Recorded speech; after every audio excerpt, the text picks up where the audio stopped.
Mário, muitíssimo obrigada por ter nos recebido. Esse é um projeto Cientistas Sociais de Países de Língua Portuguesa, Histórias de Vida. E nós estamos muito entusiasmados, como eu tinha te dito, pelo interesse que esse projeto tem despertado em estudantes no Brasil. Então, eu acho que é uma maneira de estreitar a nossa comunicação. E nós gostaríamos de começar pedindo que você falasse um pouco da sua família, infância, uma recuperação do seu trajeto mesmo, que ambiente familiar, os primeiros estudos, tamanho de família, enfim. Bom, a infância, obviamente que se calhar a minha antropologia começa na infância. Minha infância, eu sou a mais velha de 4 irmãs e de um pai muito singular, filho de um espanhol e de um espanhol e de uma portuguesa, por sua vez filhos de franceses, enfim. Sou latina desse ponto de vista. E o que eu destaco mais da minha infância, que me possa ter conduzido aqui, foi a antropologia e a Índia, foi o derrubar sucessivo de medos. Ou seja, eu era de uma família de mulheres, com uma avó muito matriarca, com uma mãe muito também ela própria muito matriarca. Bom, e naquela altura, em Portugal, crescia-se muito na cultura do medo. E quando eu era muito, muito pequena, comecei a falar espanhol. Todas as coisas que eu dizia em português tinham acento espanhol. Então dizia que falava de bonecas, eu não gostava de bonecas, mas chamava-lhes bonecas. Falava de bichos, de que eu gostava imenso. Bom, e a minha mãe, que detestava espanhol, decidiu que eu estudaria francês. Bom, e a minha primeira ruptura com os medos que a cultura portuguesa da altura e que o mundo de mulheres inevitavelmente transmite às outras mulheres foi estudar muito cedo francês em França, sozinha. Bom, isso foi a minha experiência mais diabólica, mais brutal, mais assustadora, mas ao mesmo tempo foi a experiência que me fez sentir muito precocemente que todo o meu crescimento intelectual, emocional, passava por derrubar medos, de graus, ou seja, eu tinha sido educada a subir de graus, patamares de medos, num colégio de freiras, depois num liceu feminino muito repressivo, com uma moral muito repressiva, e aquilo que eu retenho da minha infância foi essa rebeldia muito precoce.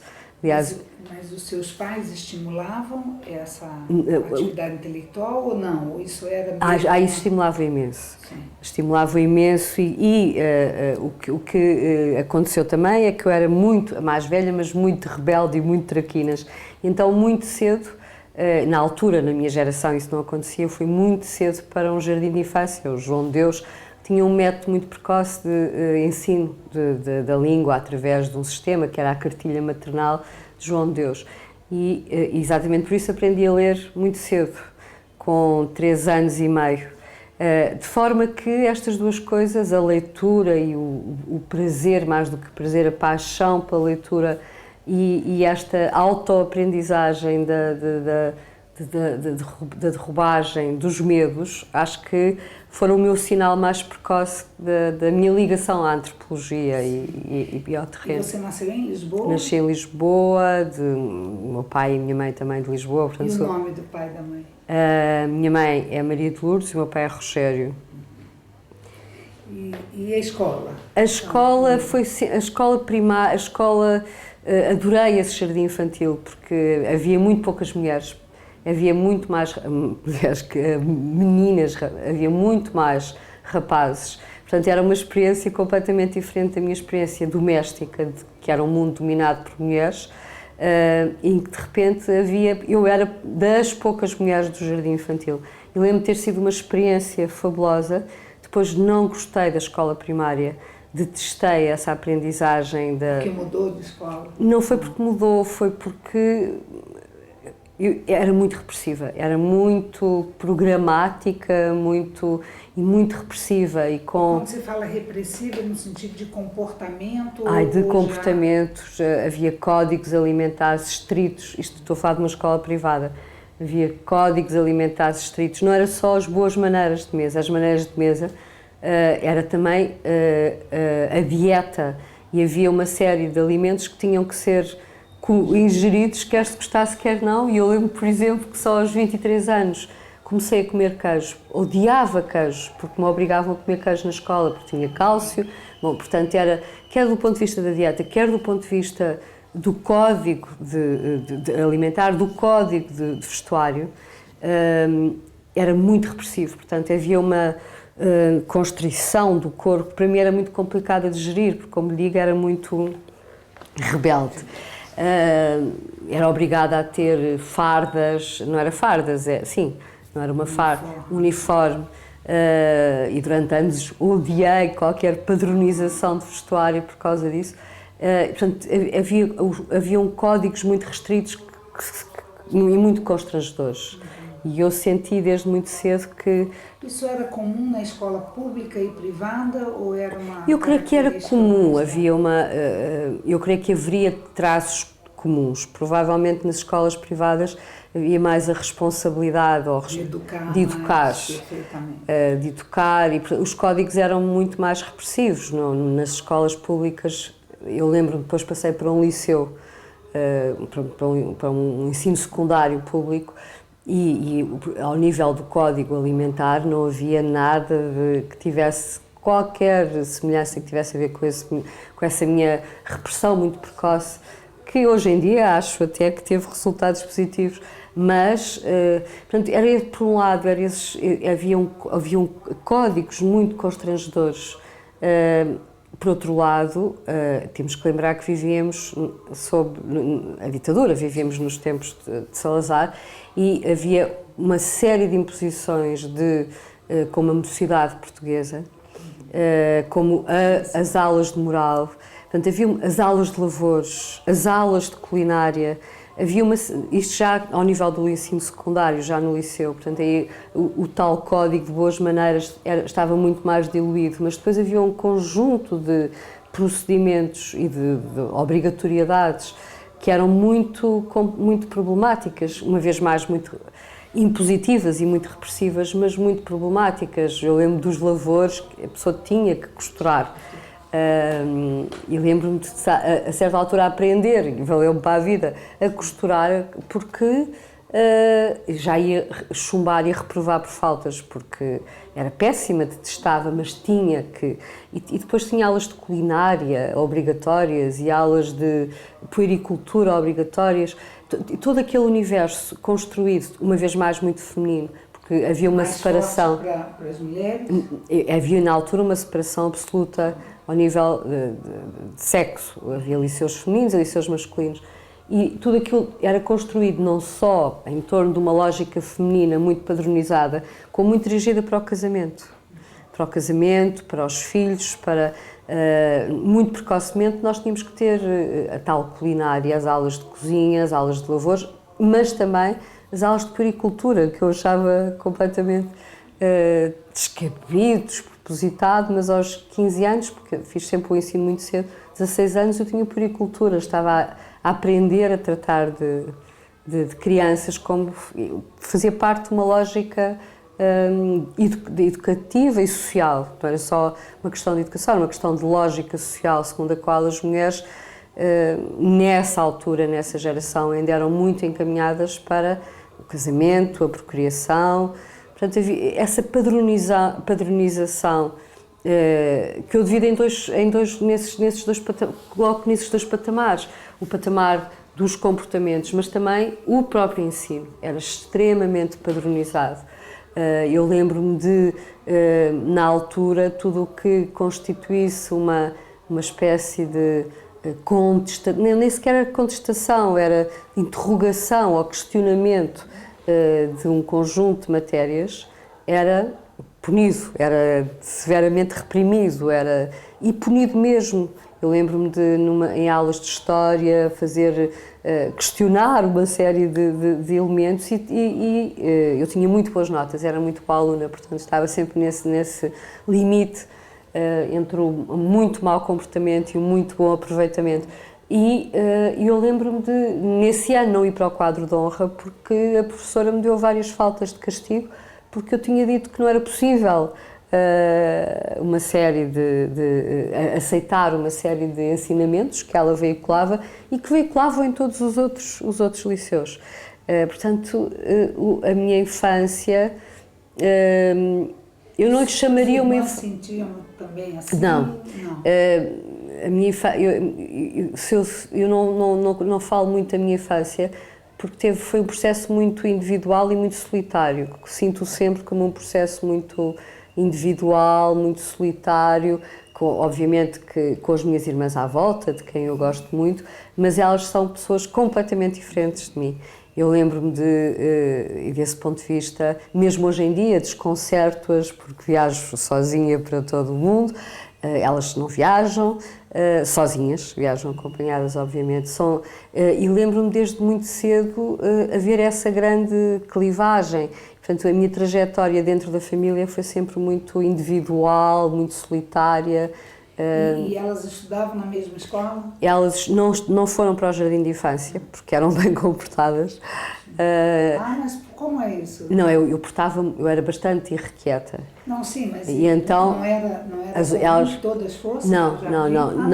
Na minha geração não era comum. O que era comum era as crianças ficarem em casa até o ensino primário, tinham empregadas que tomavam conta delas, ou famílias. Então você foi beneficiada? Eu fui privilegiadíssima. Aliás, o que eu gostei mais da minha infância, que eu me lembro, nesse período que vai até ao liceu, foi exatamente do jardim infantil João de Deus, onde eu passo agora a cheirar. Eu lembro-me do cheiro dos limoeiros que havia, as bugavilhas não cheiravam, mas tinham flores, e todo esse mundo era mágico para mim, porque era, de repente, um mundo de mulheres que se esboroava e onde entravam homens pequeninos, claro, e era um universo muito sensorial, era muito engraçado, porque todo esse universo dos sentidos era muito codificado e muito reprimido, ou eu sentia como sendo muito reprimido, e ali não, era muito estimulado, e digo-lhe, passo muitas vezes lá, porque há umas árvores que eu vou visitar no Jardim da Estrela, onde moro perto e gosto imenso, e passo lá de volta e fico à espera que os limoeiros cheirem e que todo esse universo sensorial que eu recupero e que também foi muito importante para mim, me seja dado de volta. E todos os estudos de educação hoje valorizam a pré-escola? Valorizam, mas na minha geração não era comum. Também não. As minhas irmãs não tiveram ensino, nenhuma das minhas irmãs teve esse ensino pré-escolar. Eu tive porque era irrequieta e era impossível manter aquela criança em casa, e então fui para o jardim infantil.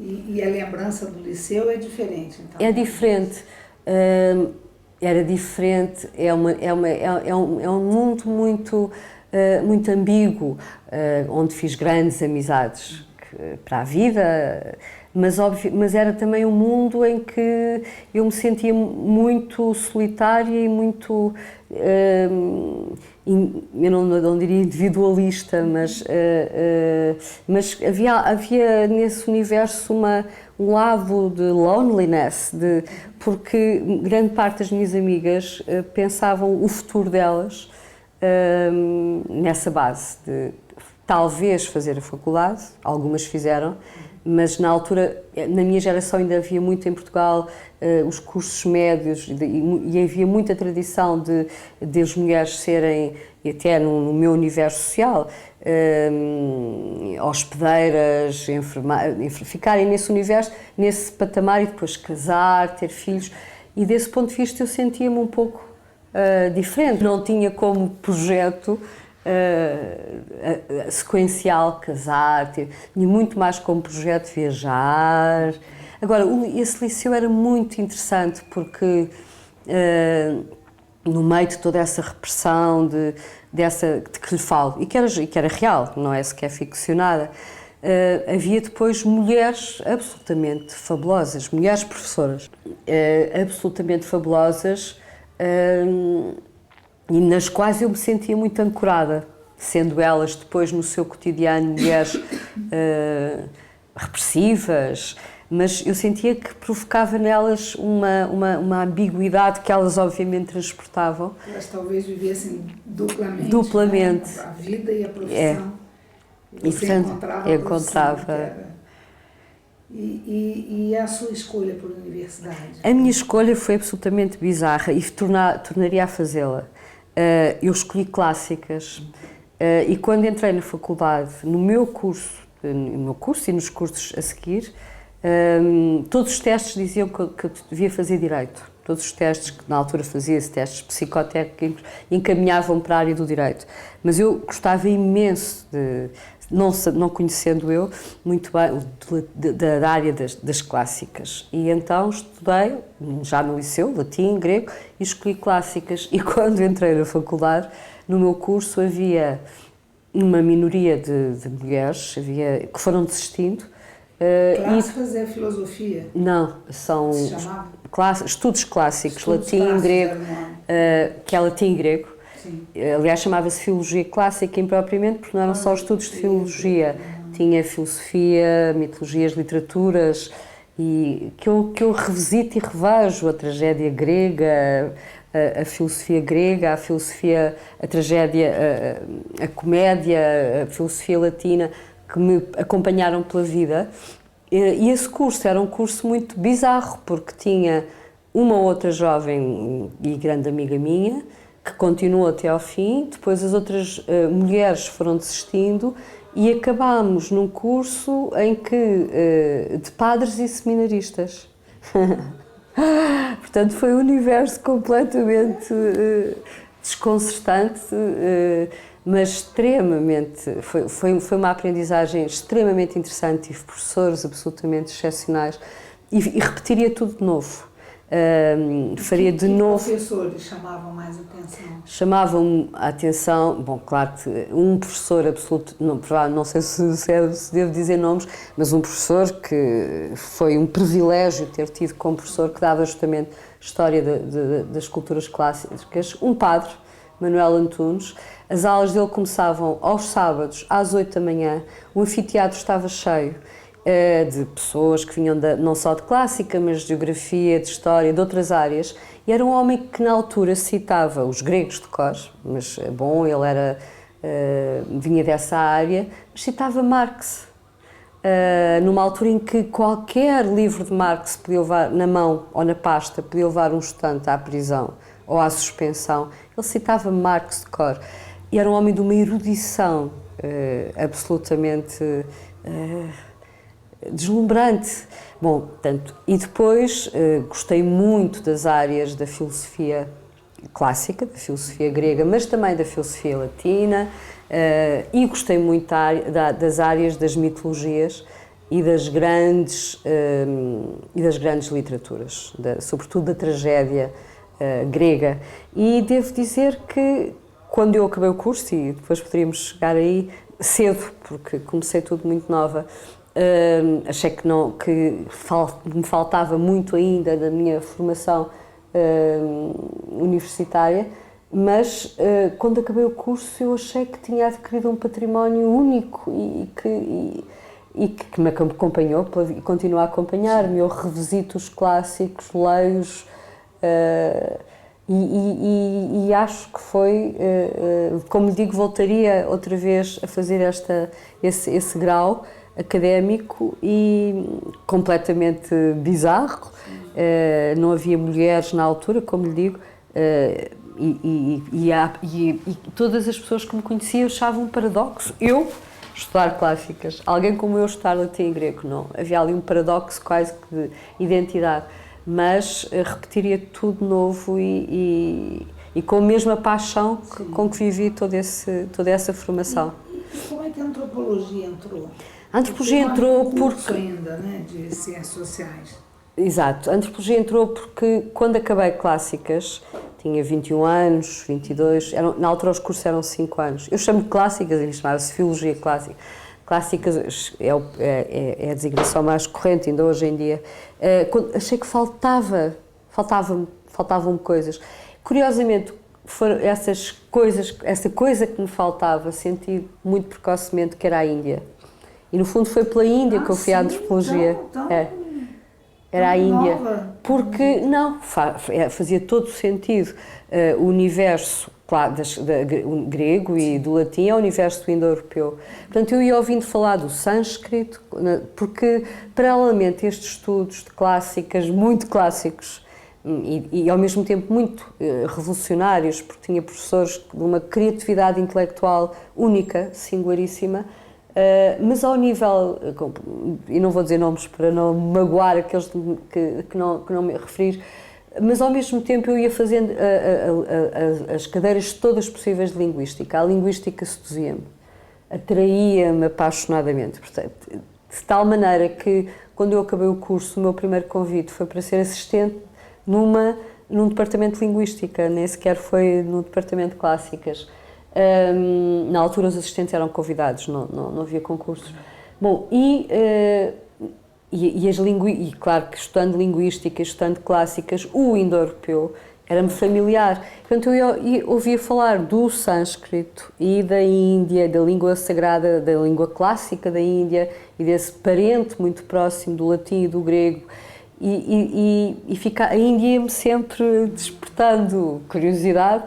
E a Índia que eu conhecia era, no fundo, a Índia do Júlio Verne e daquela passagem muito restrita da Sati, justamente, da queima das viúvas. Portanto, a Índia estava sempre latente. E quando acabei clássicas, eu queria continuar. E aquilo que me pareceu mais próximo desse trajeto em direção à Índia foi a antropologia. E então fui fazer antropologia. Sim. Em que altura era isso? Em que anos? Isto era nos anos 70, nos finais dos anos, sim, nos anos 70. E estava a começar em Portugal e aí eu digo sempre ao meu filho que somos a parte privilegiada da humanidade, de muitos pontos de vista. E eu fui privilegiadíssima de muitos pontos de vista, mas curiosamente todo o meu trajeto académico eu considero um trajeto de privilégio, pelo que eu recebi e pelas expectativas... Pelo que pôde perceber. Né? Exatamente, e por todas as minhas expectativas que nunca foram defraudadas, pelo contrário, foram sempre abrindo novas trajetórias. Bom, e nesse ano, exatamente, em que eu acabei, estava a abrir em Portugal... aquilo que se pode chamar a primeira licenciatura em Antropologia, com pessoas, isto foi já assim, finais dos anos 70, 80, com professores que tinham feito toda a sua aprendizagem no exílio e que voltavam para Portugal depois do 25 de Abril, que tinham voltado, estavam a voltar, e eu tive professores de eleição. Alguns deixaram a seguir a Antropologia, infelizmente, outros continuaram, mas foi o José Carlos Gomes da Silva, exatamente a pessoa que em Portugal abriu os estudos de Índia e que foi o meu diretor de tese. Foi o Jorge, o Pedro Castro Henriques, o Jorge Segurado e Campos, uma série de pessoas que, além do mais, tinham feito trabalho de campo, nomeadamente em África, e, portanto, traziam um ar fresco, muito revolucionário no sentido mais amplo do termo, mas eram antropólogos a sério, que tinham feito a trajetória que o antropólogo fazia e que eu faço e que espero que continue a estimular os meus estudantes a fazer, que é a passagem prolongada pelo terreno, a leitura dos clássicos e, enfim, e dos contemporâneos. Portanto, eu tive esse curso de eleição de pessoas que tinham chegado, na altura tinha chegado também, mas estava noutra universidade, o Joaquim Paz de Brito. Portanto, pessoas que vieram de vários lugares da Europa e que se reuniram para fazer a primeira licenciatura em Antropologia. Quer dizer, você faz duas licenciaturas? Fiz duas licenciaturas, só que, enfim, a segunda era considerada o equivalente a um mestrado também, porque tinha havia um sistema, isto tudo começou numa escola colonial, que era o ISCSP, uma antiga escola colonial, e como é o nome? ISCSP, Instituto Superior de Ciências Sociais e Políticas, ainda existe e ensina a antropologia, mas era a grande escola colonial portuguesa e de onde grande parte dos etnógrafos que trabalharam justamente no regime salazarista saíram e que trabalharam em África e na Ásia, na África portuguesa, na Ásia portuguesa, etc.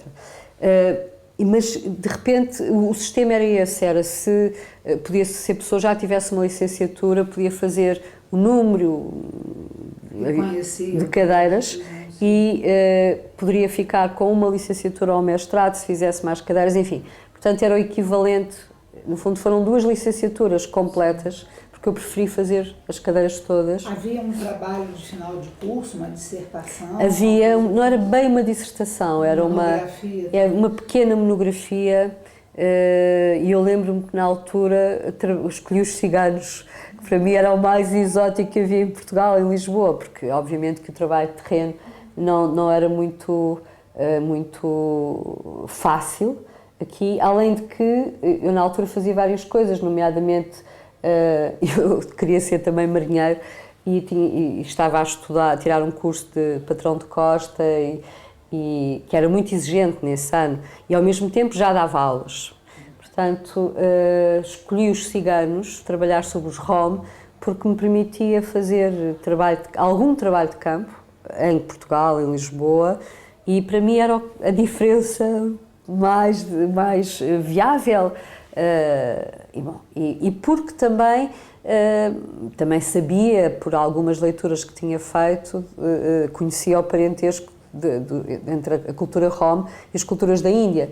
Enfim, hoje em dia é cientificamente provado, academicamente mostrado. E a essa altura você já tinha se casado? Não. Isso era em 80?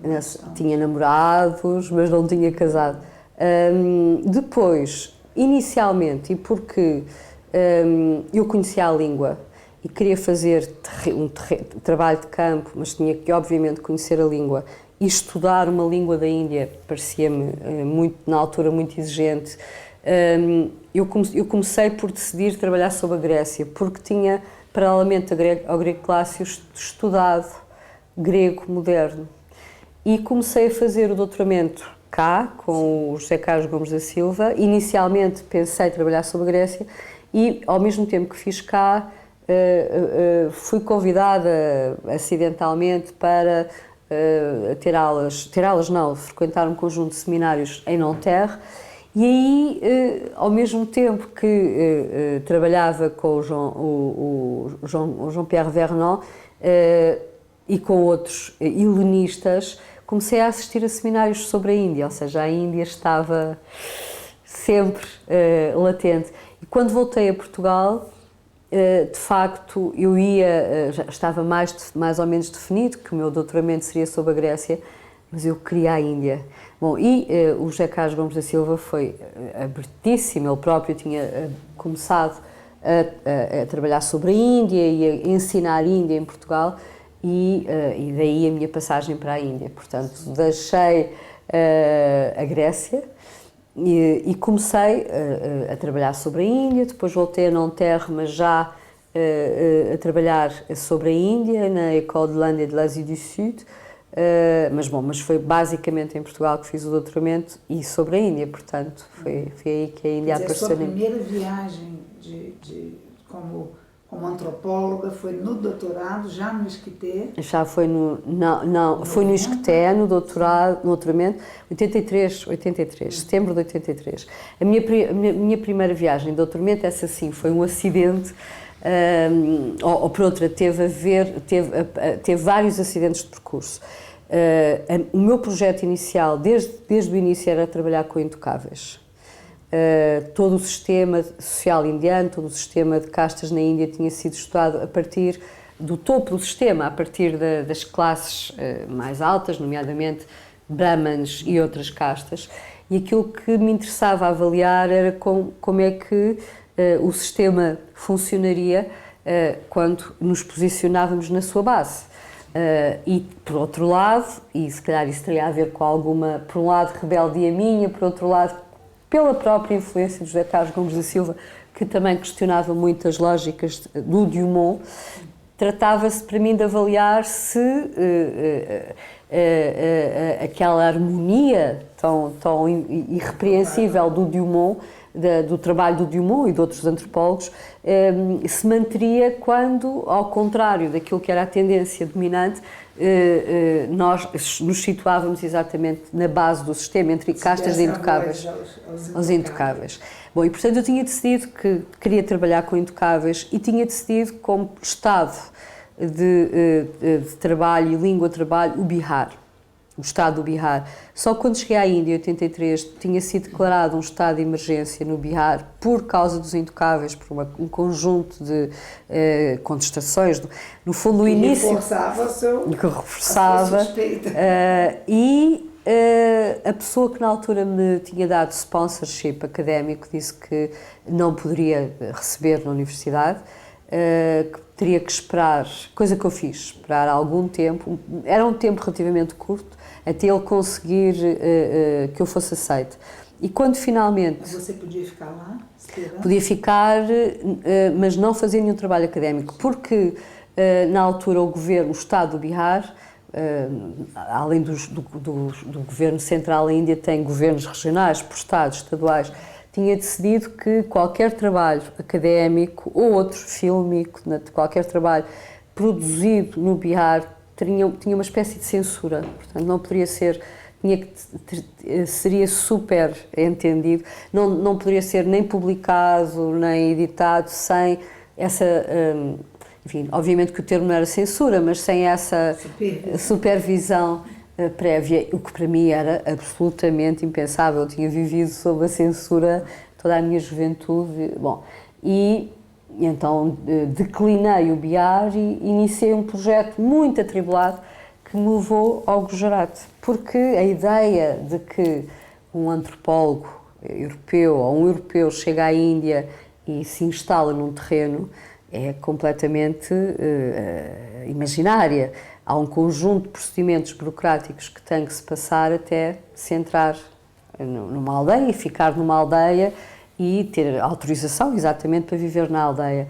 Portanto, esse processo foi complicado, sobretudo porque os apoios que eu tinha eram apoios que vinham sempre das castas superiores.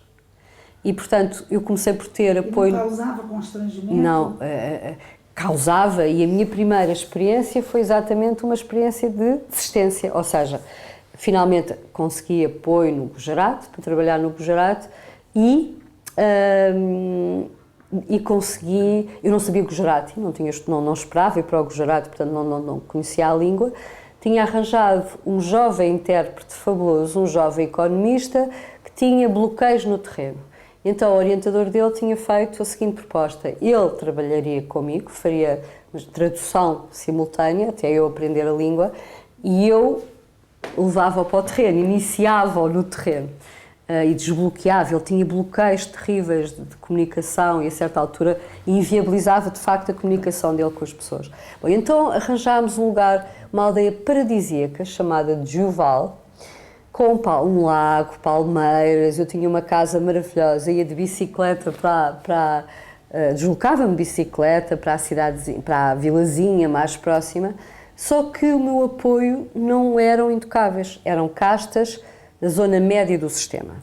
Bom, e então, depois da primeira semana, da segunda semana, do princípio da terceira semana, eu percebi que o meu acesso aos intocáveis seria mediado. Portanto, haveria sempre a mediação destes grupos que me apoiavam e por isso mesmo, parcelar, fragmentário, e não era isso que eu queria. Portanto, como esse grupo via essa mediação? Uma separação tão... Não, esse grupo controlava exatamente o meu acesso aos intocáveis. Acesso esse que fazia, ou controle esse que fazia com que os próprios intocáveis me vissem com a maior das desconfianças e das distâncias. Portanto, rápido, na altura, Harijan, nesse estado do Gujarat, Harijan foi o nome, um dos nomes que os intocáveis adquiriram depois de Gandhi. Hari, Deus, e Jan, filho de, portanto, filhos de Deus. Nessa filosofia humanista do Gandhi, de que os intocáveis, tal como as outras castas, eram filhos de Deus. Bom, e estes Hari Jan, como eram chamados na aldeia, eufemisticamente, eram obviamente segregados, mas como eu estava com os outros grupos, eles próprios me segregavam. Quando eu me aproximava, eu sentia muito claramente essas barreiras todas que caíam. E, portanto, quando percebi que o meu acesso aos intocáveis seria mediado, abandonei a aldeia, disse este jovem que teríamos que interromper aquele trabalho, e iniciei o processo de ser aceite, não numa aldeia por castas da zona média ou da zona alta do sistema, mas por intocáveis.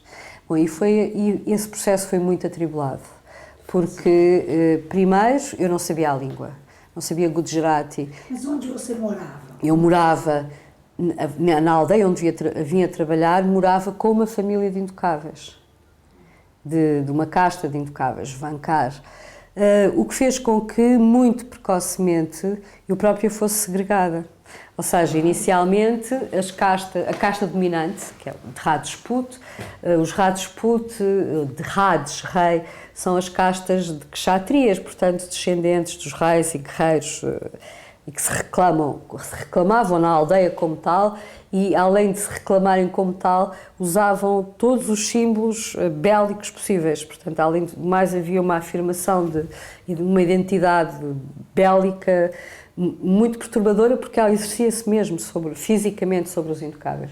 Bom, mas obviamente que, a partir da altura em que eu fui aceite pela burocracia, ultrapassados todos os obstáculos burocráticos, estes Rajput queriam que eu ficasse com eles.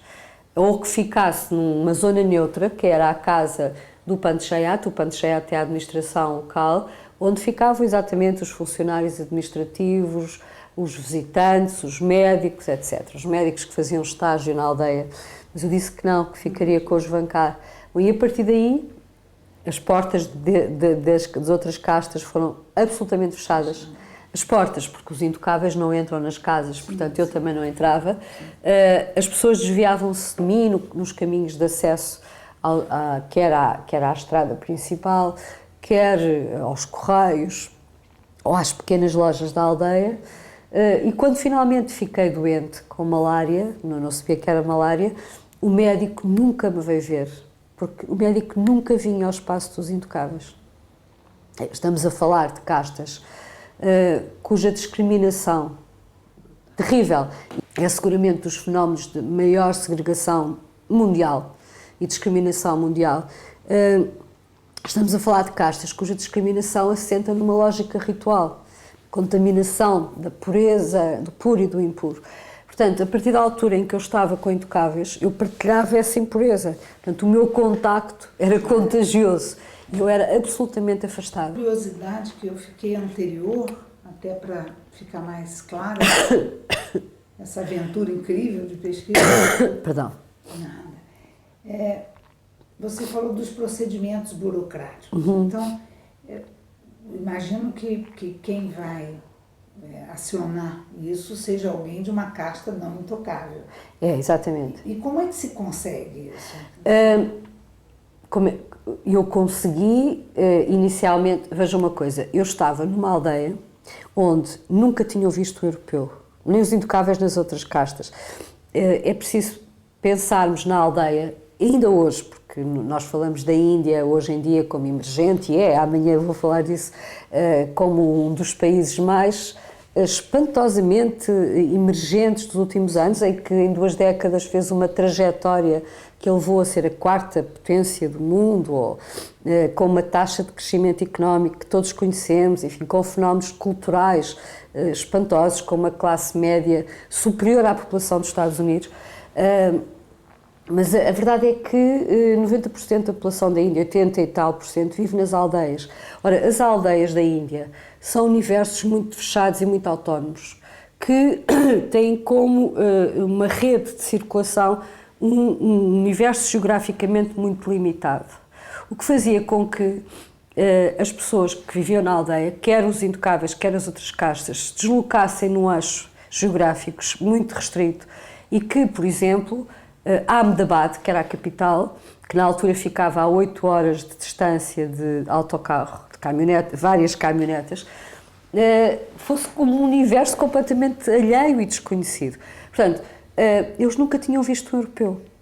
nunca tinham visto europeu, portanto, um europeu que chega a uma aldeia, obviamente que dá nas vistas, nunca tinham visto nenhum europeu, além de que o Gujarate não era nem é um estado turístico. Havia muito poucos turistas, não havia sequer, mas muito poucos estrangeiros no Gujarate. Portanto, a minha presença, obviamente, que era logo um elemento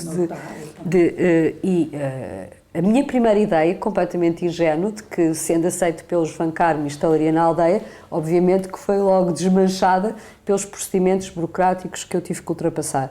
E, ao longo desses procedimentos, as várias autorizações para ficar na aldeia eram dadas na assunção de que eu ficaria com o Rajput e não com Intocáveis. E eu não adulterei os factos, mas e disse sempre que queria trabalhar, estudar os Vankar, que são uma casta de selões. Só que eu creio que da parte dos vários órgãos administrativos havia sempre a expectativa de que eu seria convencida a ficar com Rajput, a não ficar com os Intocáveis. A lógica é essa que falhou. Portanto, quando as autorizações já estavam dadas, e nesta última fase que foi a minha instalação na aldeia, eu insisti. Não podiam retirar a autorização? Não retiraram, não. Eu creio que poderiam, mas não retiraram. Só que a partir daí eu passei a viver a experiência da discriminação, o que obviamente é muito interessante. Ainda não estava, o pós-modernismo estava a começar a produzir os seus textos principais, mas a questão que se me punha na altura era esta: que objetividade é possível ter?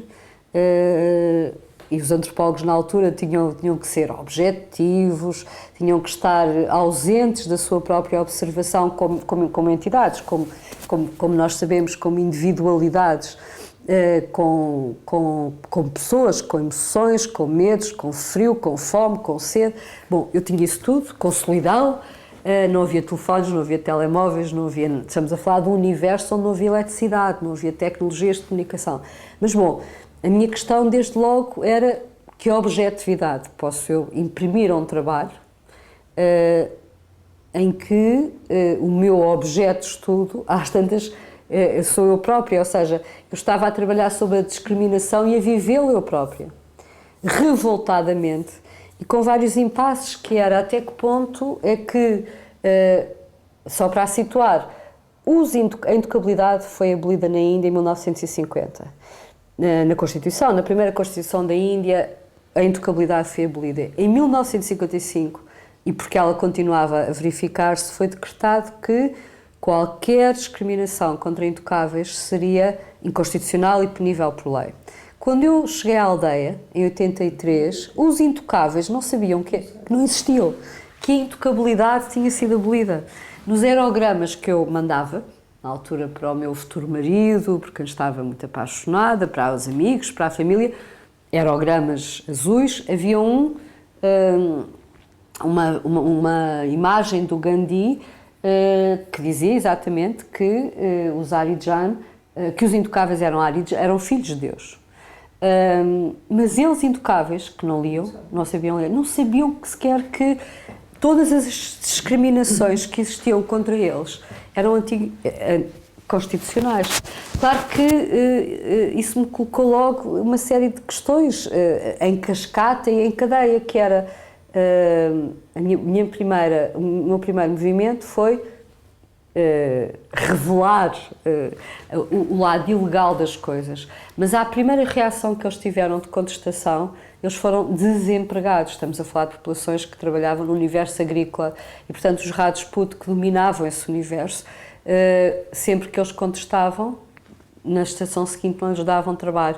Portanto, todo esse processo inicial foi um processo de muito, obviamente, para mim, hoje em dia é interessante, até, e revisito muitas vezes, mas muito complicado, que era, eu saía ainda de um padrão antropológico da objetividade, da ausência do observador, da realidade observada. Bom, e eu era posta constantemente perante impasses de natureza pessoal, obviamente, mas também ideológica. E sempre nesta dúvida até que ponto devo eu, como antropóloga, interferir nesta realidade, sabendo ainda por cima que no caso dos intocáveis ela tinha consequências. e que qualquer contestação contra as outras castas levaria a que na estação agrícola seguinte eles não encontrassem mercado profissional. Portanto, foi uma trajetória, obviamente... Angustiante também. Também muito angustiante. Bom, e claro, com outras angústias, e muitos dias eu decidia que me ia embora no dia seguinte, porque era muitas vezes um universo muito violento. Você ficou então quanto tempo lá? Fiquei primeiro 9 meses seguidos e depois voltei, com um tempo de mediação relativamente longo, porque depois cometi a imprudência, enfim, não haveria qualquer outra possibilidade de pedir um visto, não podia ter um visto turístico, pedir um segundo visto para a Índia para para voltar à aldeia e trabalhar com os Javankar, e o governo indiano demorou 3 anos a dar-me esse visto. Você acha então que essa liberação burocrática lá de trás teve, ou não tem associação? Eu não quero tirar consequências, eu creio que sim que tem, mas a questão da intocabilidade é muito mais complexa e muito mais problemática do que isso. Os intocáveis, na altura, já no final do meu trabalho de terreno, antes do doutoramento, depois voltei, em 87, eles tinham começado a organizar-se naquilo que hoje em dia é dos movimentos políticos mais curiosos da Índia e, se calhar, eu não quero generalizar, do mundo, que é, eles organizaram-se em torno de um movimento conhecido por Dalit. Dalit quer dizer inclinado e, por extensão, oprimido, que efetivamente se impôs à agenda política da Índia. E hoje em dia o movimento Dalit tem uma força, tem uma dinâmica única.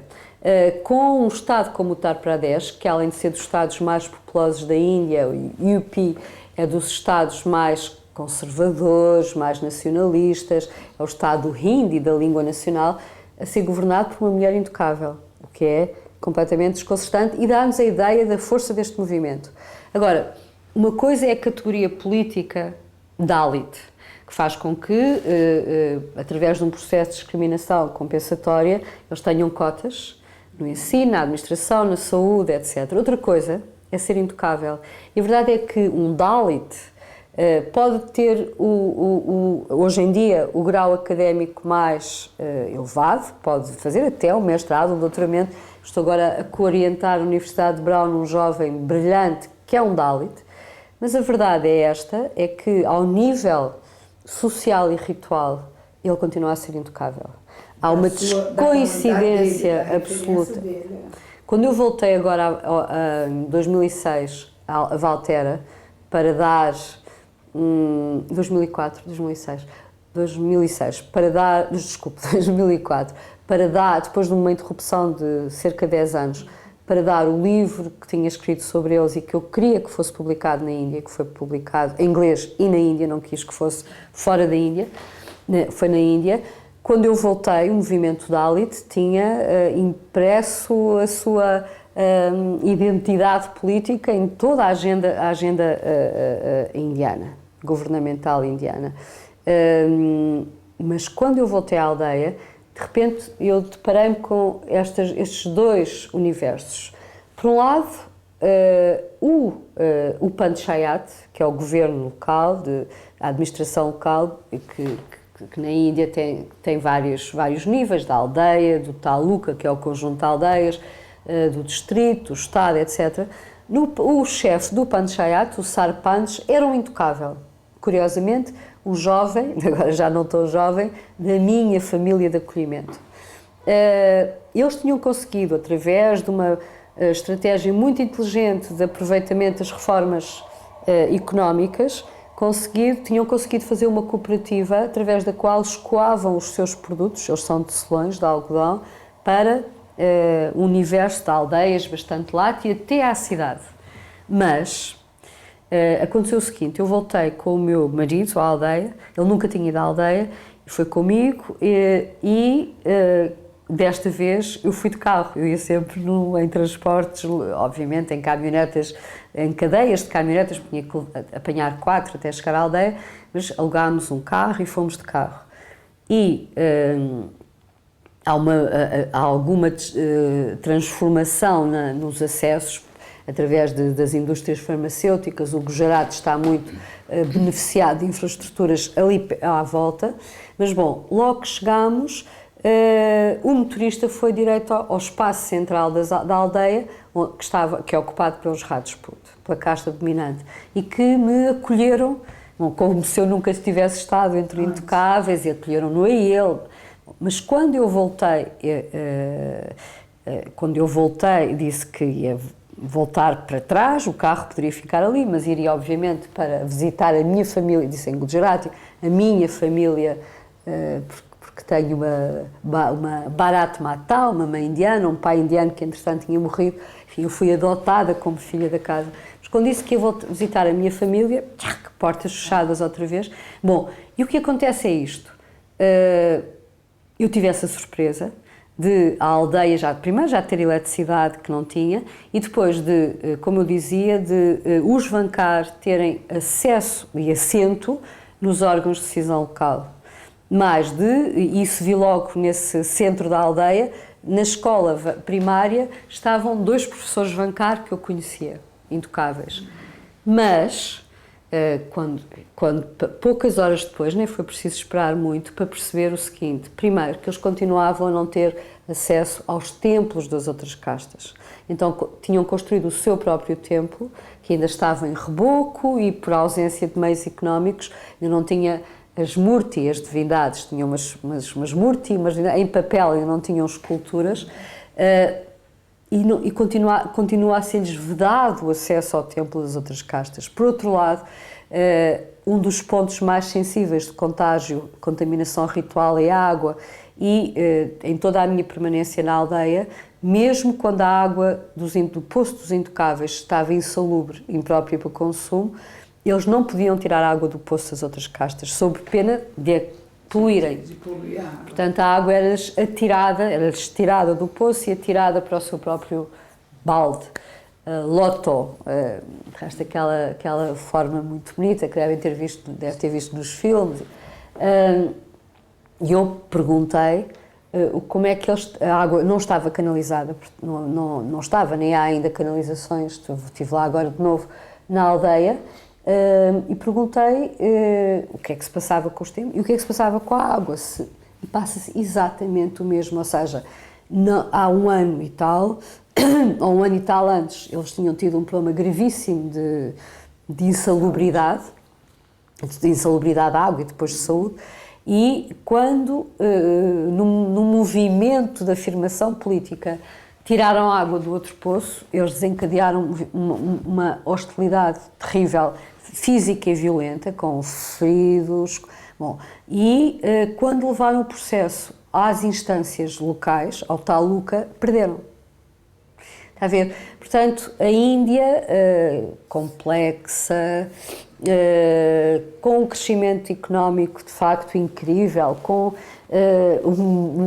fenómenos de mundialização e de facto de exportação da Índia para o mundo a que nós assistimos, vive ainda com este paradoxo, que é a intocabilidade, que é o sistema de castas e que é a intocabilidade. Como a senhora, desculpa, só uma curiosidade, como é que a senhora conseguiu acesso a essa casa? Essa casa consegui através de... havia 2 coisas que operavam na altura no Gujarati que eu queria evitar. Uma eram os chamados planos de desenvolvimento rural, que fazia com que, por exemplo, a formatação, a morfologia inicial das aldeias fosse completamente adulterada e as aldeias fossem reformatadas de acordo com esses planos de desenvolvimento, com a construção de novas casas, novos bairros, etc., etc., e com a permanente ingerência de funcionários da administração local, mas obviamente ligados à administração central.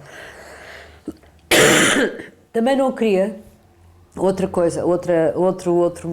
plano de evitamento, eram o trabalho dos jesuítas, de resto admiráveis, espanhóis, que operam no Gujarat, trabalham no Gujarat, jesuítas e freiras católicas, ao nível da saúde e da educação. E, portanto, eu não queria estar numa aldeia em que houvesse jesuítas a trabalhar, nem onde houvesse planos de desenvolvimento rural como aqueles a que assistia e que desfiguravam completamente as aldeias, intervinham muito ativamente na vida social da comunidade.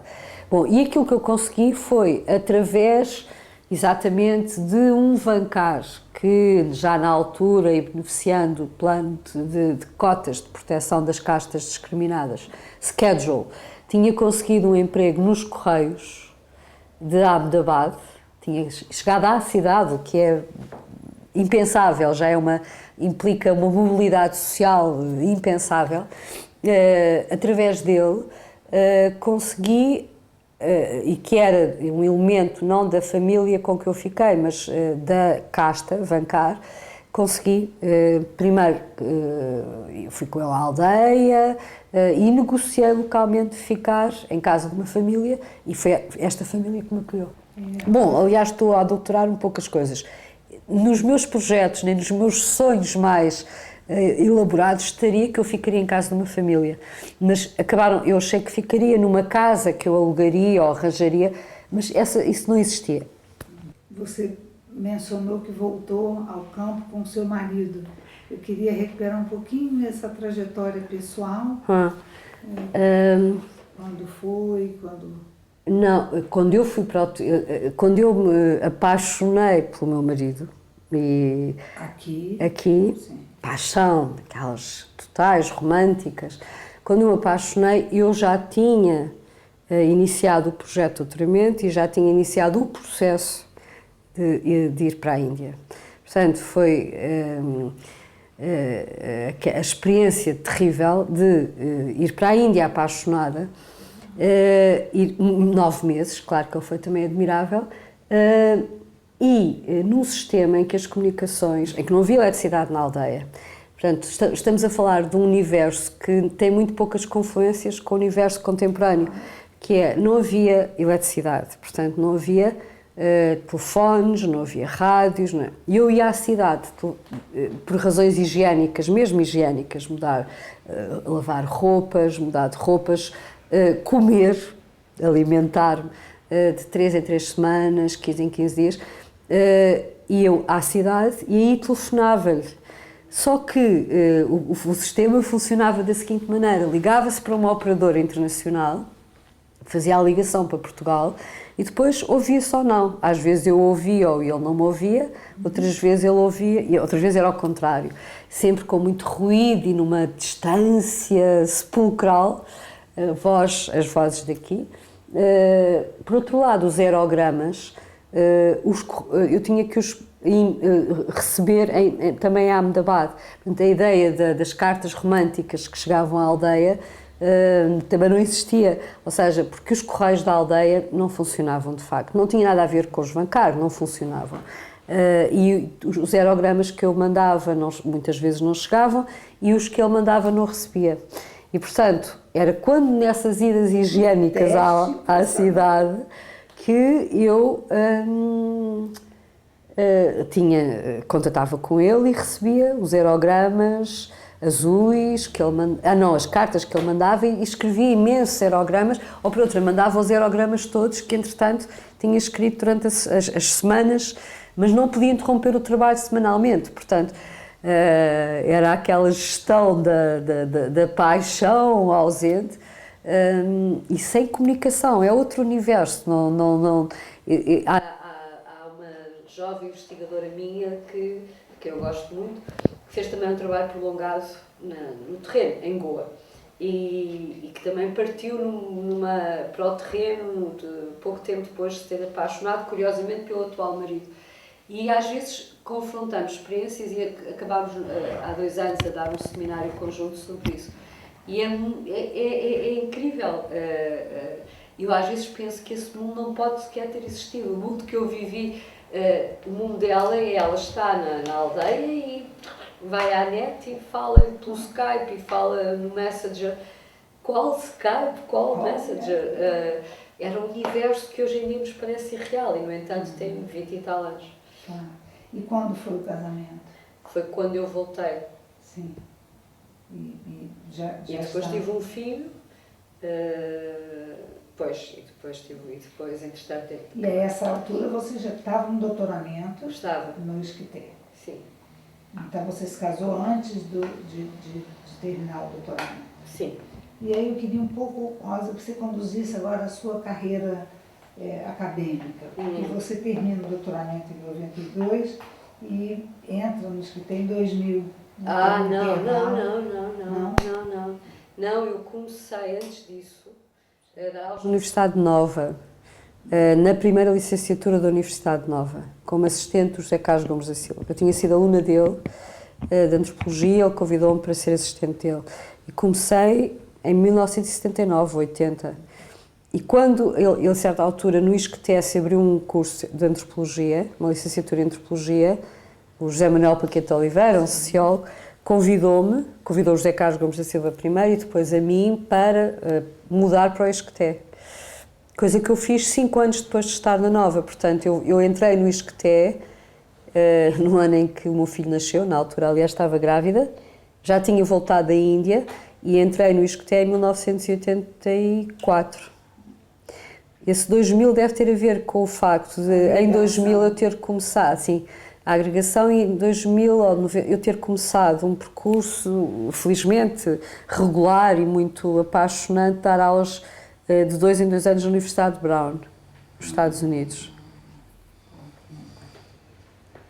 E você, então, entra no ISCTE e como era o ambiente ali de formação dos antropólogos? Porque a maioria das entrevistas que a gente tem feito são com os sociólogos. Então, na sociologia há uma referência muito forte do Cedas Nunes, Sim. uma relação quase comum do ISCTE com o ICS por causa dessa figura. Sim. Como era na antropologia? Na antropologia, o departamento estava-se a fazer. Havia um grupo de fundadores desse departamento que foi o Joaquim Paz de Brito, o José Carlos Gomes da Silva, o João Pina Cabral, são 5, João Pina Cabral, Raul Iturra, falei nele? Sim, que tinham decidido juntar-se e fundar este departamento. E quando eu entrei no departamento, havia estes 5, o departamento estava em formação, estava no primeiro ano da licenciatura. Portanto, não havia propriamente, por outro lado, com uma grande proximidade geracional, não havia propriamente a ideia dos... e o Brian O'Neill, desculpe. Não havia propriamente a ideia do pai fundador ou dos pais fundadores. Começa com uma equipe, né? Começa com uma equipe. Curiosamente, a minha maior vinculação era com o José Carlos Gomes da Silva, de quem eu tinha sido assistente e com quem tinha feito doutoramento. E aí numa relação eu não chamaria hierárquica, porque nunca nós fomos muito amigos, portanto não é complicado falar em termos dessa fomos hierarquia, mas a única ligação mais a única referência mais tutorial que haveria era essa, para mim era o José Carlos Gomes da Silva, e depois para as outras pessoas nem sequer existia. Entretanto convidaram o João Leal também para vir para o ISCTE, na altura já foi por concurso, e depois um conjunto de jovens de que eu tinha sido professora na Universidade Nova, eu própria, o José Carlos Gomes da Silva e o João Leal, vieram entrar no ISCTE. O ISCTE, o departamento foi-se constituindo das pessoas, deste grupo inicial, deste núcleo inicial, a que se juntáramos depois um pequeno conjunto de pessoas da Universidade Nova, portanto 3, creio eu, sim, e depois uma geração que acabou a licenciatura no ISCTE e que entretanto entrou, ou alguns da Universidade Nova, nomeadamente Miguel Valde-Almeida, a Graça Cordeiro, o Manuel João Ramos, a Clara Carvalho, portanto esses viriam a entrar no ISCTE e o departamento depois foi completado, fechado, uma vez que de facto está mesmo fechado, infelizmente, por licenciados do ISCTE. E essa sua eleição de uma antropologia na Índia, ela permaneceu, estou vendo, permaneceu. Mas ela foi mesclada com outro interesse, sim, mais por aqui, ou você... não. Eu digo sempre aos meus alunos que quando deixar de fazer trabalho de campo, deixo de ensinar antropologia. Talvez seja um exagero, mas ensinarei seguramente teoria antropológica, outras coisas, mas não as matérias que dou. Ou seja, a antropologia que eu faço tem a sua centralidade no trabalho de terreno e não a concebo de outra forma. A antropologia que eu faço, portanto, a Índia esteve sempre na minha trajetória, está vindo da Índia agora, porque estive de sabática, mas de tal forma que, só para lhe dizer, eu depois deste trabalho com Intocáveis e à procura de outra forma de intocabilidade, acabei a trabalhar em Goa, no templo hindu de Goa, com Devadasi, com mulheres estigmatizadas, dançarinas do templo hindu, mas só para lhe dizer, quando eu agora voltei a Goa, ao templo, que entretanto se tornou um destino turístico, para fechar este livro que acabei agora, em inglês, abriu-se outro projeto. E muito curiosamente este novo projeto, volta aos Intocáveis em Goa. Bom, mas isto para dizer que ao trabalhar sobre a Índia, inevitavelmente outros interesses emergem. Primeiro, a Índia é interminável, é inacabável, e o que ao mesmo tempo foi de interesses paralelos, mas obviamente ligados à antropologia, que se foram desenvolvendo nos últimos anos na minha atividade profissional, tem a ver com as várias instâncias da Índia em que ela se afirmou até fora da Índia, nomeadamente a diáspora, as questões de migração, de diáspora. Eu não diria que só hindu sequer, interessa-me a diáspora indiana em Portugal e na Europa, onde participo justamente no núcleo de debate da Comissão Europeia sobre a diáspora indiana na Europa e no mundo. Discussão do pós-colonialismo. As questões de colonialismo, pós-colonialismo, trabalhando em Goa, são inevitáveis. E, paralelamente, as questões que a Índia traz muito apaixonadamente ao meu trabalho e que tem a ver com a mundialização, eu não falei de globalização, da Índia em muitas vertentes, nomeadamente na vertente de cinema. E, portanto, uma componente em que atualmente tenho trabalhado e que me interessa cada vez mais tem a ver exatamente tem a ver com a articulação entre antropologia e cinema. E cinema, não é documentário, é antropologia e filme-cinema. Mas, como digo, há outras questões. Entretanto, ao trabalhar com as Devadasi, inevitavelmente as questões de género tornaram-se prementes, mas cada vez mais me interessam questões de etnografia, de observação etnográfica. Portanto, não é aí, claro que a Índia é um terreno privilegiado, mas, porque é o meu terreno, mas as questões de etnografia e de observação etnográfica interessam-me muito particularmente. É muito interessante. E cada vez mais, numa altura em que a antropologia recua muito em relação ao terreno. Isso acontece na antropologia portuguesa. Também. É porque isso que eu queria infelizmente comentar. A antropologia tem uma entrada clássica na etnografia, que no estudo do que é muito distante e contemporaneamente ela quase se aproxima muito da sociologia. Exato. Por um tempo presente, contemporâneo, urbano. Exato, né? Urbano e o mesmo do próprio antropólogo. Sim, na antropologia portuguesa, ou que nós temos, ou na antropologia que se faz em Portugal, e com trabalhos de grande mérito, não estou a ser nem cortês, nem outra coisa, há trabalhos de mérito, mas é uma antropologia feita sobre Portugal, em muitos casos sem terreno sequer, ou com terrenos muito exíguos na sua extensão, no seu escopo, mas é uma antropologia que recuou muito em relação, por exemplo, aos grandes terrenos e aos grandes dossiês etnográficos. Aquilo que me penaliza na antropologia portuguesa, e na antropologia que é feita em Portugal, é exatamente esse abandono do terreno E nem sequer é só dos grandes dossiês etnográficos, mas também dos dossiês etnográficos nacionais. A assunção, não teria discutido isso com um colega e amigo, a assunção de que nesta agenda muito cosmopolita e interessante da antropologia contemporânea, a própria assunção de que a ruralidade já não existe. E de repente temos questões como envelhecimento de populações rurais, abandono das aldeias, representações exatamente dos velhos, dos novos, todo esse universo que foi muito trabalhado, da oralidade, das tradições orais, se quiser, do folclore, ele próprio foi abandonado.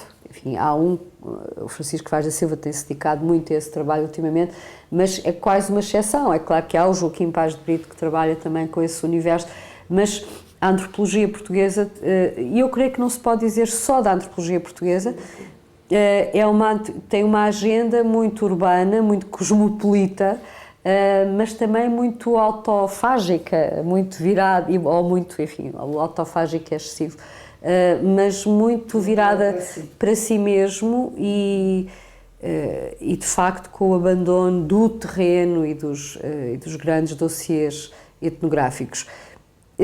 Eu não sei se este é um problema, não me parece que seja só um problema português. Agora, posso-lhe dizer que, por exemplo, não é um problema americano, porque na Universidade de Brown, justamente, eu dou Índia, dou uma cadeira de Índia, o convite que me é feito tem a ver com o facto de eu fazer trabalho de terreno prolongado, e eu não tive nenhum aluno que eu tenha orientado que não tenha feito terreno. Bom, isto cá também não, as pessoas que trabalham comigo fazem terreno e fazem terreno fora de Portugal. Você está fazendo uma distinção entre uma orientação, formação mais geral, ou a experiência. E agora, eu achei que poderia ser uma coisa daquele departamento em que os alunos continuam a fazer trabalho de campo. Claro que eu trabalho sobre a Índia e os alunos trabalham comigo, geralmente trabalham sobre a Índia, mas cobrem um escopo geográfico muito mais vasto, portanto fazem trabalho de campo e portanto a observação etnográfica é crucial, mas isso acontece noutras universidades americanas. Portanto, noutros departamentos de antropologia, mesmo alunos meus aqui de mestrado que foram fazer doutoramento aos Estados Unidos, estão a fazer terreno prolongado. Portanto, há aqui uma perda que eu não sei como corrigir. Provavelmente só será corrigida com estas novas gerações, com esta nova geração que voltou ao terreno. Mas mesmo assim, dou-lhe um exemplo, nós temos neste momento a segunda edição do programa de doutoramento em antropologia.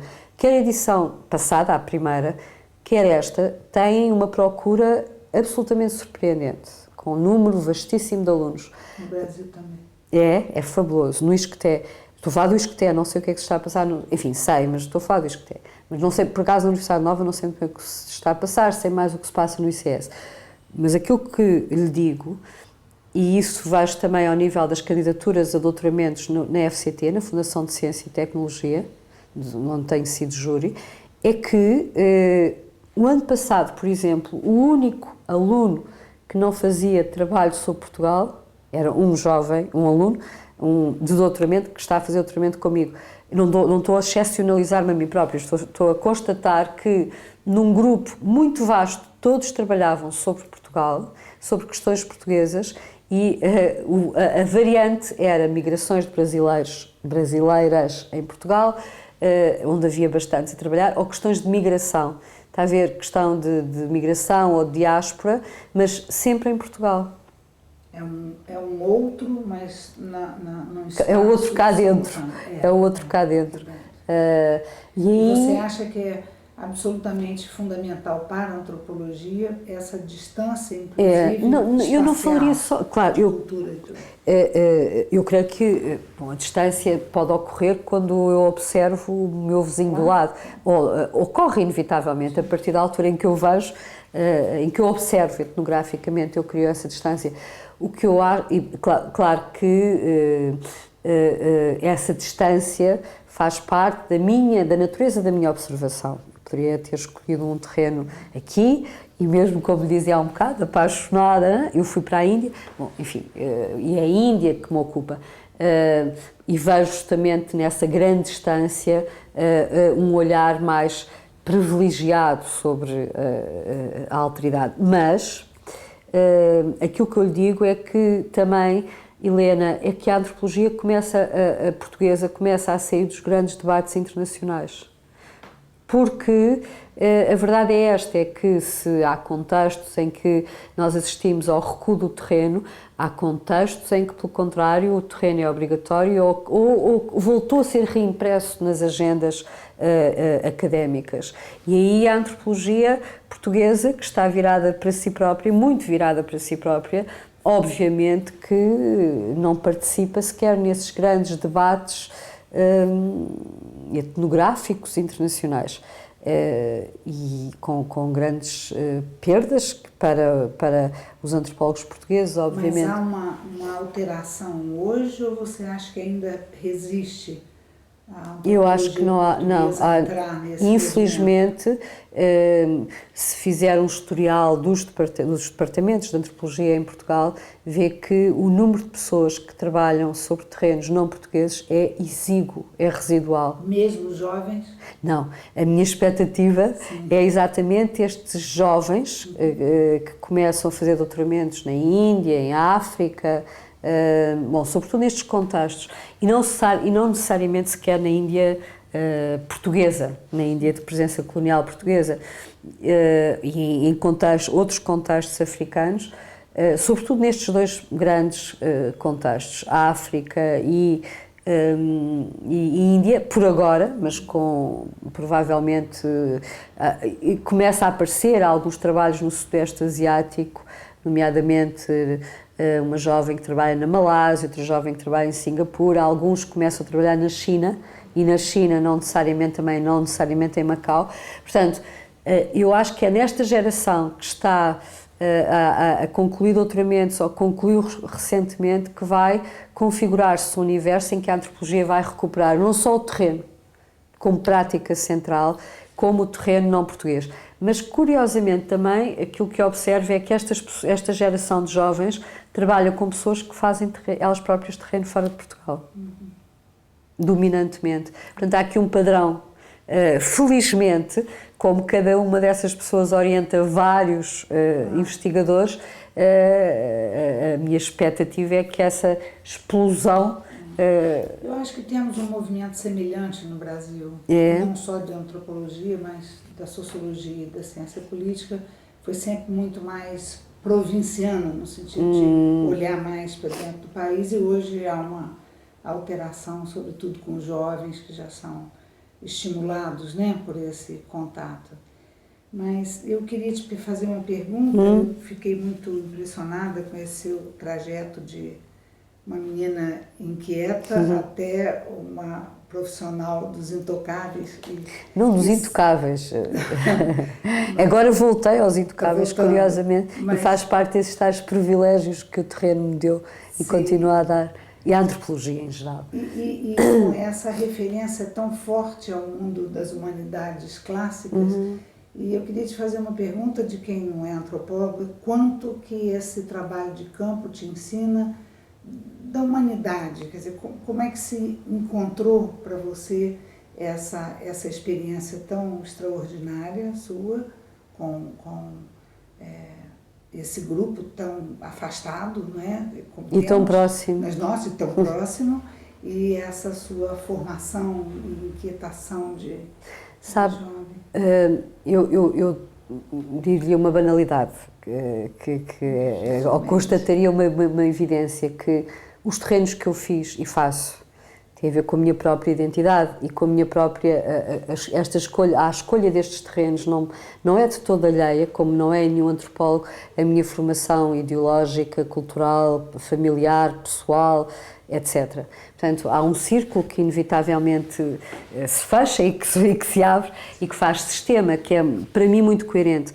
Agora, a verdade é que esta experiência, este trabalho de campo particular com intocáveis e depois com mulheres estigmatizadas, as dançarinas do templo hindu, portanto, no fundo, numa antropologia muito feita nas margens, e aqui depois poderemos ou não voltar às questões da subalternidade, que me marcou muito, dos Subaltern Studies, mas este trabalho feito nas margens tem a ver muito com esta inquietação e eu creio que, no fundo, não é alheia ao meu próprio trajeto de vida, e eu creio que, uma vez mais, eu fui aí muito privilegiada. Nós dizemos sempre, é inevitável que o terreno nos marca, que o terreno é sempre iniciático, a passagem por um terreno nos reporta uma experiência inicial e iniciática, sobretudo um terreno distante, diferente, longínquo.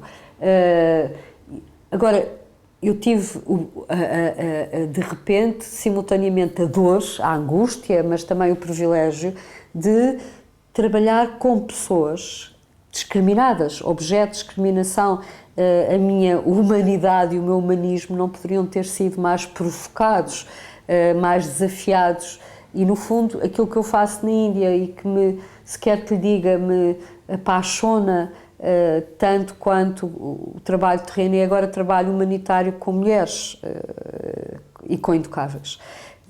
Portanto, no fundo, a Índia deu muitas coisas, mas também deu-me essa experiência inicial, iniciática, que podia ter sido ruptura. Há antropólogos que não voltam aos seus terrenos, mas que não foi, felizmente, e deu-me essa iniciação numa humanidade que eu nem sequer sabia que existia e que me obrigou a reavaliar os meus próprios padrões de vida. Eu posso lhe dizer que, depois de ter vivido num universo em que, depois de uma grande seca do Gujarat, a seca de 85, 86, quando eu voltei à aldeia, o Gujarat tinha vivido numa seca enorme, em que a alimentação vegetariana, apesar dos estereótipos, vegetariana do Svankar, era feita, a nossa alimentação de algum arroz, de algum chapati, com restos de cereais e de folhas, de árvores, de ervas, daquilo que nós não consideraríamos sequer comestível, mas que não é venenoso e, portanto, era comestível. Eu sou incapaz de deitar fora alimentos, por exemplo. Isto é, numa sociedade desperdida, eu sou incapaz. Sinto que, portanto, estas experiências liminares, até da fome, da sede, porque também havia falta de água, obviamente que foram experiências de grande angústia, de grande dor, mas foram experiências de uma... que alteraram completamente a minha vida.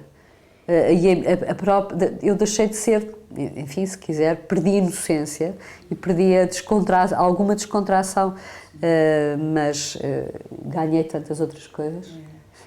Rosa, o 25 de abril te pegou com 20 e poucos anos. Me pegou, sim. Não, foi uma experiência... Me pegou com 20 e muitos poucos. 21, não sei.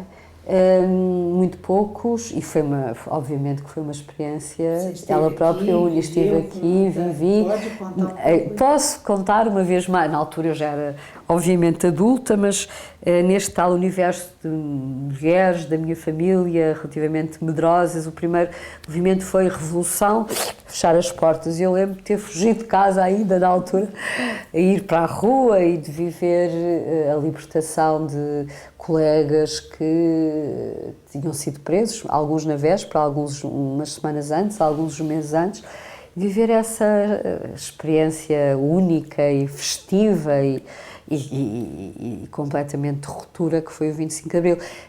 Nós só percebemos isto quando... nós não percebemos, eu às vezes digo aos jovens, quando de repente pensamos que podemos comunicar livremente. Os jovens, o meu filho, os jovens da geração do meu filho, não fazem qualquer ideia do que é a censura. Essa coisa horrível, esmagadora, que é eu estar num café e não saber se aquilo que eu digo me pode levar no dia seguinte à suspensão, à prisão. Uma coisa como a censura, que foi tão marcante na minha geração ainda, enfim, dos meus 20 anos para trás, e que de repente não existe. É inexistente. Portanto, só essas barreiras todas que foram derrubadas o 25 de Abril foi aquilo que o Chico Buarque da Holanda cantou, foi de facto uma grande festa social, política, sim. A gente sempre faz uma pergunta para os nossos entrevistados, se é possível nessa sua trajetória você eleger que fosse um livro, uma obra, uma referência que tivesse tido para você um impacto. Uma obra? Sim. Bom, eu sentir-me tentada a falar de um conjunto de obras que irromperam quando eu comecei o terreno, e que é um grupo que se chama exatamente Subaltern Studies Group, curiosamente com origem na Índia e que hoje em dia são das grandes vedetas académicas do mundo, enfim, desde as vedetas como Spivak, Homi Bhabha, a outras menos vedetas e absolutamente inspiradores como o Partho Chatterjee, o Dipesh Chakrabarti. Ao mesmo tempo que eu iniciava o terreno, começava-se a publicar na própria Índia os Subaltern Studies, que é o projeto académico mais cosmopolita, quanto a mim, da contemporaneidade. Com esses grandes autores e investigadores que hoje em dia pululam e preenchem as academias europeias e americanas. Começava-se a publicar e era com essa provocação, que era exatamente desestabilizar a teoria crítica europeia, questionar a história da Índia sem as vozes, através da história e a sociedade da Índia, pela voz dos seus subalternos, que culminou com esse texto da Spivak, justamente, que é da Subaltern Speak, e ao mesmo tempo exatamente isso, essa preocupação programática e metodológica, embora os Subaltern Studies nunca tenham tido uma focagem propriamente na área da antropologia, não tiveram nem têm estruturalmente essa focagem, e que é justamente avaliar a sociedade indiana a partir das suas margens, dos seus subalternos. Portanto, eu diria que os Subaltern Studies tiveram uma grande influência na minha trajetória na Índia. E continuo a trabalhar com eles, agora já alguns como colegas e alguns como amigos até, e portanto como escola, como grupo, do ponto de vista do impacto que tiveram no meu trabalho e do impacto que era feito de confluências, que era de repente meu posicionamento nas margens do sistema estar a ser desenhado como um projeto académico por pessoas academicamente brilhantes. Portanto, esse grupo marcou-me muito do ponto de vista académico, do ponto de vista ideológico e até do ponto de vista humano. Claro. E por falar em trabalho em grupo, a sua trajetória teve ponto de encontro com o Brasil, por exemplo? Quando é que foi o Brasil? Fui ao Brasil a convite da Associação Brasileira de Antropólogos pela primeira vez em 1993 ou 4. Portanto, a Associação Brasileira de Antropólogos fez um convite a 4, mais um depois, 5 antropólogos portugueses a ir ao Brasil, justamente, e apresentar uma espécie de pequena panorâmica da antropologia portuguesa contemporânea. Portanto, essa foi a minha primeira ida ao Brasil.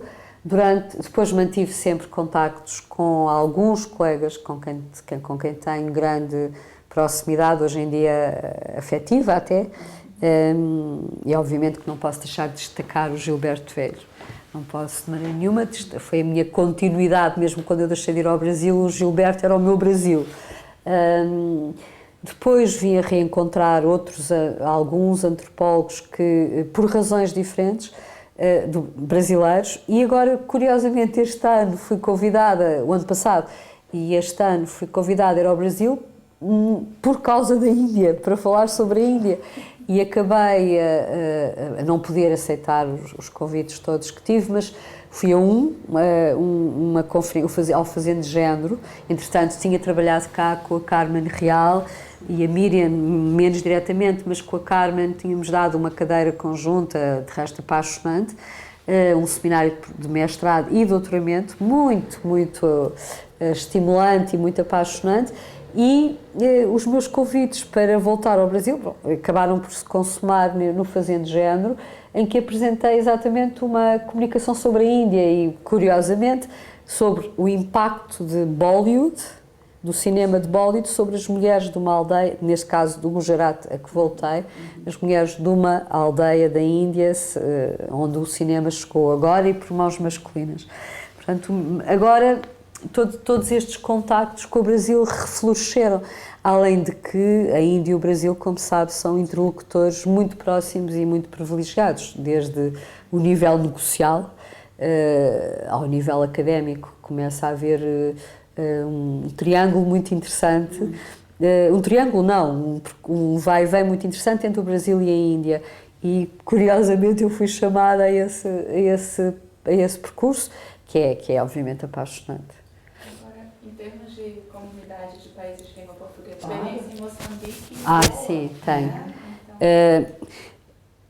Da minha experiência em Moçambique, Moçambique foi uma experiência, uma vez mais, humanamente única e academicamente única. Primeiro, foi um desafio às minhas convicções mais assentes. Eu achava que a África que eu conhecia, viajei desde muito cedo e por muitos lugares, era a África do Norte, Marrocos, Tunísia, Argélia, até ao Egito.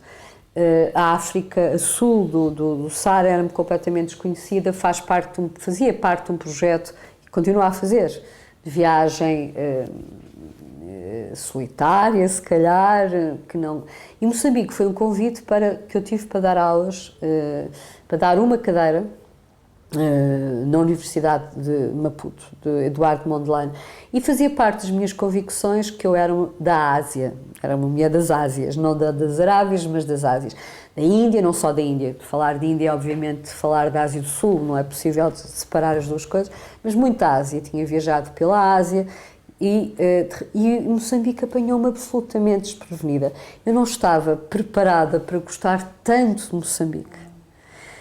Tanto que penso muito em voltar, não estava preparada para ter uma experiência academicamente tão estimulante como a que tive, em que eu era suposta dar aulas 2 vezes por semana e o resto viajar. Viajar fazia parte dos meus projetos, daria 2 semanas e viajaria para Moçambique, com um bocado de sorte, e à Tanzânia. E de repente eu dava aulas todos os dias, portanto acabei de dar um crash course, das 7 às 11 da manhã, porque os estudantes não tinham tido a cadeira à montante, portanto eu estava a dar aulas todos os dias, tinha de ir aos domingos e à piscina, e depois teria um fim de semana para fazer uma pequena viagem. Portanto, Moçambique continua a ser um mistério para mim, mas foi... Foi um mês em que dei 2 cadeiras de um ano. Quer dizer, dei uma cadeira e a preparação da cadeira anterior.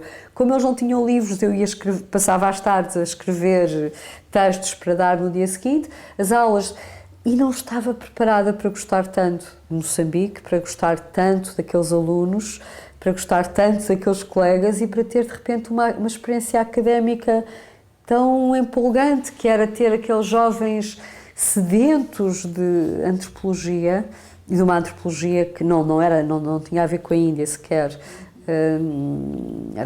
Eu tinha sido convidada para uma cadeira teórica que fazia parte de um percurso inicial meu, que vem da linguística para o estruturalismo, e portanto era uma cadeira de antropologia do simbólico, creio eu. Mas eles não tinham tido a preparação anterior, e, portanto, Moçambique eu não estava preparada. E obviamente que mais uma convicção foi reformulada e foi uma experiência única. Goa foi diferente. Eu fui parar a Goa por um acidente absoluto. Depois de acabar o trabalho com os Intocáveis na Índia, eu tinha decidido estudar, a sequência do trabalho continuava a ser Índia, continuava a ser Intocáveis. Eu queria trabalhar com Intocáveis num contexto em que o hinduísmo tivesse sido exposto a outra prática religiosa. E a minha primeira decisão tinha sido o Islão, porque o Gujarat é um estado de presença muçulmana muito forte. Só que fui convidada a ir a Goa, onde eu tinha estado, e depois daquela estadia prolongada na aldeia, fiz uma grande viagem sobre a Índia pela Índia, e tinha gostado muito.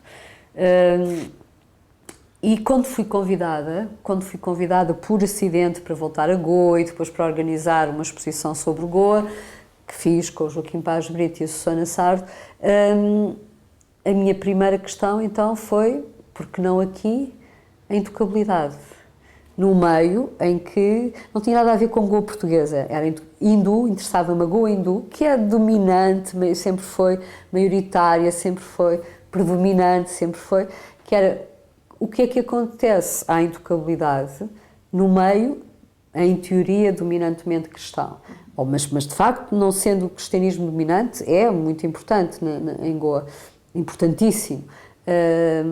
E o meu primeiro trabalho sobre Goa teve a ver com a continuação do trabalho do Gujarat, que era, de resto, eu não trabalhei com a Goa católica, trabalho com a Goa hindu, embora elas não se possam separar, e que era trabalhar com intocáveis em Goa, no universo em que a intocabilidade seria um paradoxo, ao abrigo dessa ideia da equidade católica.